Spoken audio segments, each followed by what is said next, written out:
Hello, ഞാൻ doctor K R. Prathap Kumar, Kochi Sunrise ആശുപത്രിയിലെ consultant shoulder and elbow surgeon. ഇത് 2020 ക്രിക്കറ്റ് വേൾഡ് കപ്പിൻ്റെ സമയമാണ്. ഭാരത ക്രിക്കറ്റ് ടീമിന് എല്ലാവിധ ഭാവുകങ്ങളും നേരുന്നു. ഇന്ന് ഞാൻ സംസാരിക്കുന്നത് ഷോൾഡർ ഇഞ്ചുറീസ് അഥവാ നമ്മുടെ തോൾസന്ധിക്കുണ്ടാകുന്ന പരിക്കുകളെക്കുറിച്ച്. ഇപ്പോൾ പറയുന്നത് ഇൻറ്റേർണൽ ഇംപിഞ്ച്മെൻറ്റ് എന്ന് പറയുന്ന ഒരു പ്രശ്നമാണ്. അത് കൂടുതലും സ്പോർട്സുമായിട്ട് റിലേറ്റഡ് ആയിട്ടുള്ള ആൾക്കാർക്കാണ് വരുന്നത്. പ്രത്യേകിച്ച് ക്രിക്കറ്റേഴ്സിന് അവർ ബൗൾ ചെയ്യുമ്പോൾ അല്ലെങ്കിൽ ത്രോ ചെയ്യുമ്പോൾ ഒക്കെ നമ്മുടെ ബൈസെപ്സ് എന്ന് പറഞ്ഞ ഈ മസിൽ എല്ലാവർക്കും അറിയാവുന്നതാണ്.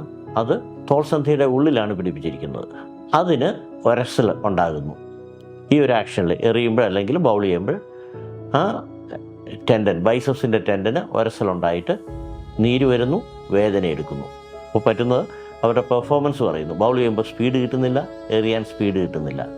ഇത് 90% നമുക്ക് ഫിസിയോതെറാപ്പിയും റീഹാബിലിറ്റേഷനും കൊണ്ട് മാറ്റിയെടുക്കാം.